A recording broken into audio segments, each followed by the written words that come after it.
Hi, it's Ethan Gatch, senior writer at Kotaku.com, and I've never had as much fun climbing in a video game as I've had with Jusant. Please, pardon my French, but it's an atmospheric puzzle platformer from Don't Nod that has you step into the shoes of an unnamed person as they scale a massive tower out near the ocean. Aided by a magic water pet that can awaken nature to reveal new paths across the rock face, Jusant is a beautiful meditative adventure that makes you feel the thrill, terror, and frustration of climbing in simple but clever ways. Most games have you climb by holding a button and nudging the thumbstick in the direction you want to go. In Jusant, each arm is mapped to the respective right and left trigger buttons. You climb by grabbing onto stuff and holding on with one arm before moving on with the next. It adds just enough friction to make you feel engaged without turning traversal into a slog or puzzle. Jusant's climbing is about bringing you into its world so you can take its quiet beauty and relaxing solitude in at your leisure. To move forward, you have to constantly alternate, finishing each movement before going in with the next, making sure you don't get tangled up by rushing too fast or running out of stamina.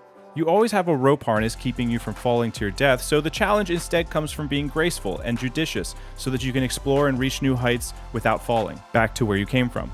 There are a handful of pitons you can use between each climb to create your own checkpoints where you can take a break and regain your stamina before the next ascent, or add some slack to the rope to swing back and forth across large gaps. Jusant's environments also keep adding in small new wrinkles to keep climbing fresh.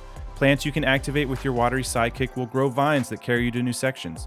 Little hermit crab-like creatures scurrying from one ledge to another serve as moving grip points to help you get where you're going. But my favorite thing in Jusant are the breath-holding leaps when you try to grab onto something just out of reach.